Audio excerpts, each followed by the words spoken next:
নাই। হরে কৃষ্ণ। জয় গুরু গৌরাঙ্গ, জয় গুরু প্রভুপাদ। আজকের আলোচ্য বিষয় বৈষ্ণবের আচরণই হচ্ছে সে হবে চরিত্রবান,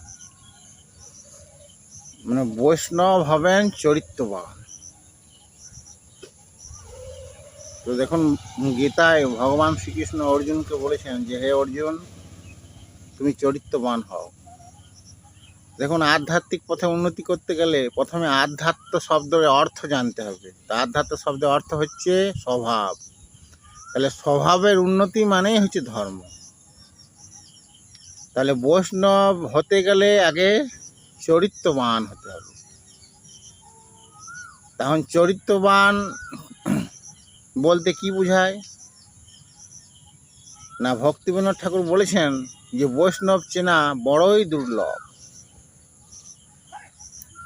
আপনারা বাহ্যিক লক্ষণ দেখে বৈষ্ণবকে চিনেন, যে ললাটে তিলক, গলায় কণ্ঠীর মালা এবং গেরুয়া পোশাক পরে রয়েছেন, হয়তো সেই হয়তো বৈষ্ণব। বাস্তবে বৈষ্ণব তো এইভাবে চেনা যায় না। এবং সে ভজন কিভাবে করছে ওই বৈষ্ণবটি, না অপরের স্ত্রীকে সঙ্গে নিয়ে হরিনাম করছে। তাহলে অপরের স্ত্রী সঙ্গ করাই তো হচ্ছে, এটা হচ্ছে দুশ্চরিত্রের স্বভাব, চরিত্রহীন বলা হয় তাকে। তাহলে এইভাবে চরিত্রহীন হলে বৈষ্ণব হওয়া যায় না, বা তাকে বৈষ্ণব বলা যায় না।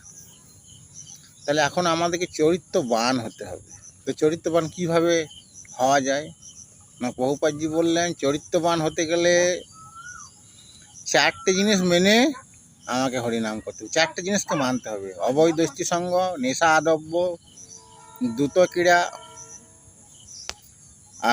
ক্রীড়া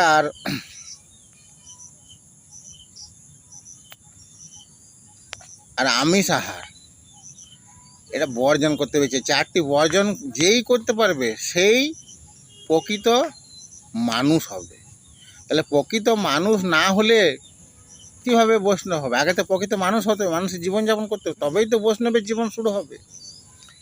তাহলে এখন প্রশ্ন হচ্ছে, এই যে চরিত্রবান আমরা কিভাবে হব? শুধু কি চারটে জিনিস মানলেই কি আমরা চরিত্রবান হয়ে যাব? না, এমন অনেক দেখা গেছে যে চারটে জিনিস মানেন কিন্তু তারা চরিত্রবান নয়।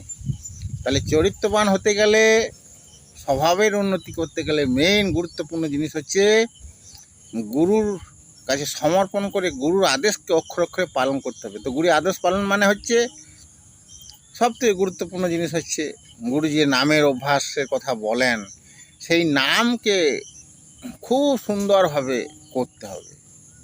ষোলমালা জপ করেও কিন্তু নিরন্তর কৃষ্ণ নাম বলে না। অন্তিমকালে ষোলমালা জপ করে অন্তিমকালে কৃষ্ণকে স্মরণ করা খুবই কষ্টকর ব্যাপার হবে। তাহলে বেশি করে জপ করতে হবে। 64 মালা জপ করতেই হবে অভ্যাস। হয়তো সময় লাগবে 2 বছর, 3 বছর, 4 বছর, কিন্তু 5 বছর পরেও 64 মালা লাগাতার করতে হবে। নিরন্তর কৃষ্ণ নাম করতে গেলে 64 মালা জপ অভ্যাস করতেই হবে, আর খুব মন দিয়ে জপ করতে হবে।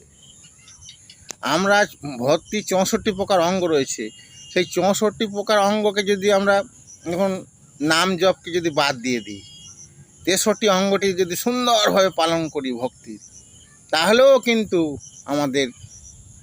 আমরা চরিত্রবান হতে পারবো না, আমরা বৈষ্ণব হতে পারবো না। নামকে বাদ দিয়ে আমরা 63 প্রকার ভক্তি যাজন করলেও আমাদের সিদ্ধি লাভ হবে না। চরিত্রবানই হব না, তো সিদ্ধি লাভ কীভাবে হবে? আর বাকি 63 প্রকারকে যদি বাদ দিয়ে শুধু নামের আশ্রয় গ্রহণ করে খালি নামের প্রতি গুরুত্ব দেওয়া হয়, খালি নাম অভ্যাস, কিন্তু অন্তর কৃষ্ণ নাম যদি করা হয়, তাহলে 63 প্রকার ভক্তিকে বাদ দিয়ে শুধুমাত্র নাম অভ্যাস করার জন্য, শুধুমাত্র নাম জপ করার জন্যই আমরা একদম খুব সহজেই চরিত্রবান হয়ে যাব। তারপর ধীরে ধীরে আমরা শুদ্ধ হয়ে মুক্ত হয়ে যাব এবং অবশেষে কৃষ্ণ প্রেম লাভ করব। তাই আগে বৈষ্ণব হতে গেলে চরিত্রবান হতে হবে। আর চরিত্রবান হতে গেলে মেন গুরুত্বপূর্ণ হচ্ছে ভজনে অভ্যাস। আর ভজনের মেন অঙ্গ হরিনাম জপ বা সংকীর্তন, হরিনাম সংকীর্তন। তাই নাম জপ হচ্ছে সব থেকে গুরুত্বপূর্ণ। নাম সব থেকে গুরুত্বপূর্ণ। নামকে বাদ দিয়ে কোনোভাবেই চরিত্রবান হওয়া যায় না, আর চরিত্রবান না হলে বৈষ্ণবও কোনোভাবে হওয়া যাবে না। তাই তো গৌরাঙ্গ মহাপ্রভু বললেন যে বৈষ্ণবের গুরুত্বপূর্ণ একটা অঙ্গ হচ্ছে সে হবে চরিত্রবান। আর যদি কেউ চরিত্রবান না হয় তাহলে সে কখনোই বৈষ্ণব নয়। আজকালকার দিনে চরিত্র মানে বানের খুব বিশেষ অভাব দেখা যায়, সব দুশ্চরিত্র।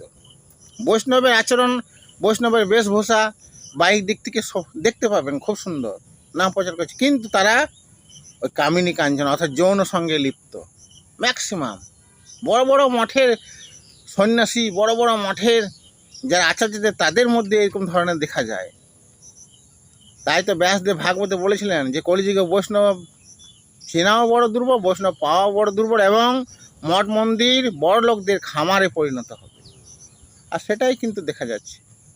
তাই আগে চরিত্রবান হও, তবেই তুমি নিজেকে বৈষ্ণব বলে জাহির করবে। হরে কৃষ্ণ, জয় রাধে, হরে কৃষ্ণ।